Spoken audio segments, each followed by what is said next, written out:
Bienvenidos a una historia que nos recuerda que el pasado siempre encuentra la forma de volver, incluso cuando creemos haberlo dejado bajo llave. Imaginen a un hombre que lo tiene todo, el respeto de sus colegas, una cuenta bancaria envidiable y un corazón blindado por años de ambición. Ese hombre es Marcos.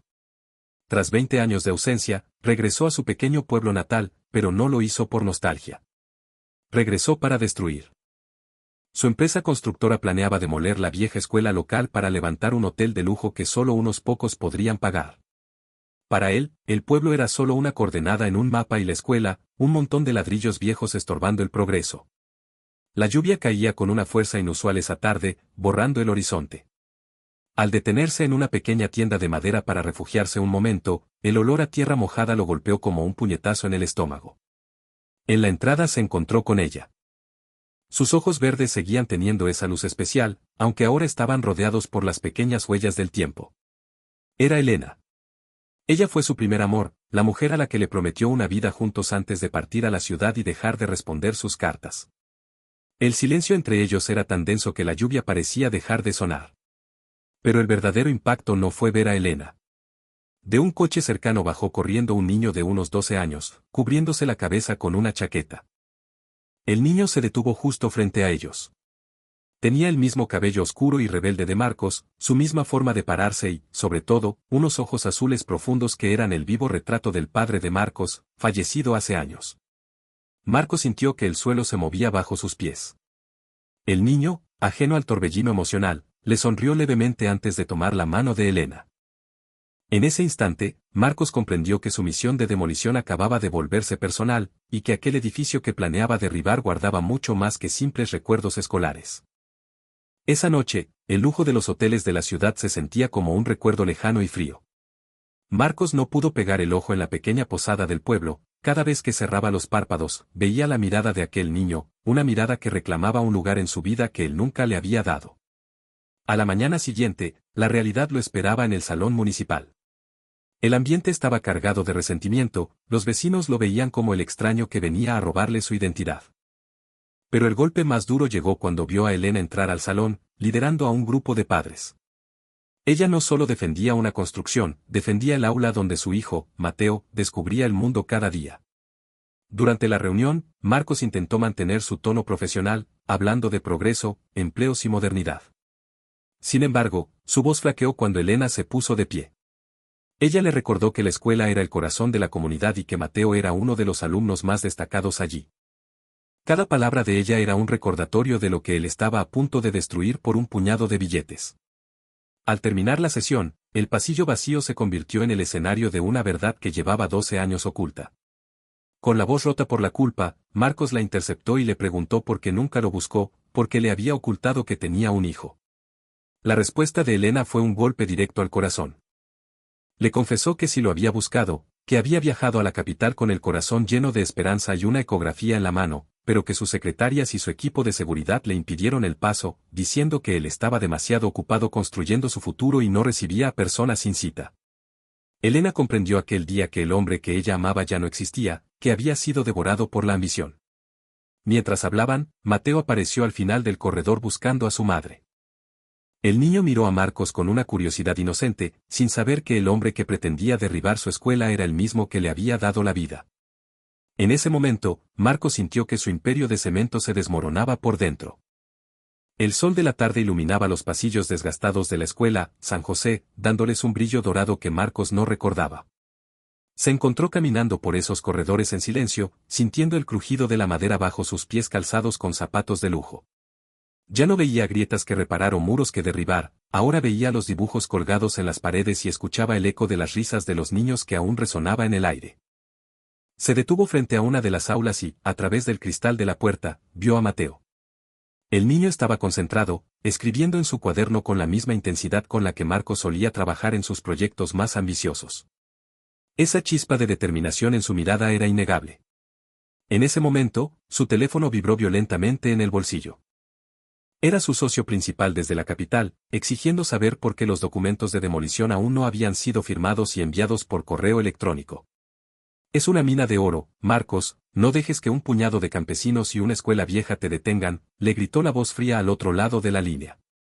Marcos miró el dispositivo, un objeto que antes representaba su única conexión con el mundo, y por primera vez en su vida sintió un profundo asco de lo que se había convertido. Colgó sin decir una sola palabra. Al levantar la vista, se dio cuenta de que Mateo lo estaba observando desde la puerta del salón, con una mezcla de timidez y curiosidad. Con una voz pequeña pero firme, Mateo se acercó y le preguntó si él era el hombre que venía de la gran ciudad para cambiar el pueblo. Marcos, tragándose el nudo que le cerraba la garganta, se puso a su altura y asintió lentamente. Mi mamá dice que eres alguien que olvidó el camino de regreso a casa, dijo el niño con una honestidad que dolió más que cualquier reproche de Elena. Luego, Mateo le extendió un pequeño avión de papel que había hecho en clase y le dijo que, si alguna vez se sentía perdido, podía usarlo para encontrar el camino de vuelta. Marcos tomó el juguete entre sus manos temblorosas, dándose cuenta de que aquel niño le estaba ofreciendo el perdón sin siquiera saber quién era él. La decisión que debía tomar esa noche ya no se trataba de contratos o de dinero, sino de qué clase de hombre quería ser frente a los ojos de su propio hijo. Esa noche, Marcos se quedó solo en su habitación mirando el pequeño avión de papel que Mateo le había regalado. El lujo que antes lo definía ahora le parecía una jaula dorada y vacía. Tomó una decisión que sabía que destruiría su carrera profesional, pero que tal vez salvaría lo que quedaba de su alma. Antes del amanecer, buscó a Elena en su pequeña casa de madera al final del camino. Ella lo recibió con sorpresa y una desconfianza evidente en su mirada. Marcos no intentó justificarse ni pedir perdón con palabras vacías, simplemente le entregó el contrato de demolición roto en 1000 pedazos. Le prometió que lucharía para que la escuela se quedara donde estaba, no como un empresario arrogante, sino como un hombre que finalmente había recordado de dónde venía. Sin embargo, la redención no sería tan sencilla. Mientras hablaban en el porche, el rugido de varios motores interrumpió la paz de la mañana. Su socio principal, impaciente y furioso por la falta de respuesta de Marcos, había llegado al pueblo con un equipo legal y una orden judicial de emergencia. Ya no necesitaban la firma de Marcos, habían encontrado un vacío legal para proceder con la demolición inmediata alegando fallos estructurales en el edificio. Las excavadoras empezaron a avanzar pesadamente hacia la escuela, San José, mientras el pueblo apenas despertaba. Marcos se interpuso físicamente en el camino de las máquinas, sintiendo por primera vez en años que no estaba luchando por un margen de beneficio, sino por el futuro de su hijo. Elena corrió hacia la escuela para alertar a los vecinos, mientras Marcos se enfrentaba a su antiguo socio frente a las enormes máquinas metálicas. «Estás loco, Marcos, vas a perderlo todo por este lugar insignificante», le gritaba el hombre desde la cabina de un vehículo de lujo. Pero Marcos no se movió ni un centímetro. Sabía que si se apartaba, no solo caería un edificio de ladrillos, sino también la última oportunidad de mirar a Mateo a los ojos sin sentir vergüenza. En ese momento, la campana de la escuela empezó a sonar con una fuerza inusual, despertando a toda la comunidad. En pocos minutos, hombres, mujeres y niños empezaron a rodear el edificio, formando una cadena humana infranqueable, con Elena y Mateo a la cabeza, desafiando el poder del dinero que amenazaba su historia. El silencio volvió a reinar en el valle, pero esta vez no era un silencio de miedo, sino de victoria. Al ver la determinación de todo un pueblo y la firmeza de Marcos, las máquinas se detuvieron. Marcos no solo se quedó allí parado, en un movimiento arriesgado, utilizó sus últimos recursos personales para comprar legalmente los derechos del terreno, convirtiendo la escuela en una propiedad comunitaria protegida. Ese día, el empresario implacable murió para dar paso a un hombre que finalmente entendía el valor de los cimientos, pero no los de cemento, sino los del alma. La empresa que tanto le había costado construir le dio la espalda, pero por primera vez en 2 décadas, no se sintió solo. Semanas después, el pueblo lucía diferente. La escuela, San José, no solo seguía en pie, sino que estaba siendo renovada con la ayuda de todos, y Marcos trabajaba codo a codo con los vecinos, manchándose las manos de pintura y polvo. Una tarde, mientras descansaba bajo la sombra de un viejo roble, Mateo se acercó a él. El niño lo miró en silencio durante un rato y luego le preguntó por qué se había quedado. Marcos dejó sus herramientas, miró a Elena, que los observaba con una sonrisa llena de esperanza desde lejos, y le dijo al pequeño que había pasado mucho tiempo construyendo edificios altos para tratar de alcanzar el cielo, sin darse cuenta de que el cielo siempre estuvo allí, en sus raíces y en esos ojos azules que lo miraban con inocencia. Marcos no pudo recuperar los 20 años perdidos, pero decidió que no perdería ni un segundo más. Le contó a Mateo la verdad, no como una carga, sino como el inicio de una nueva historia.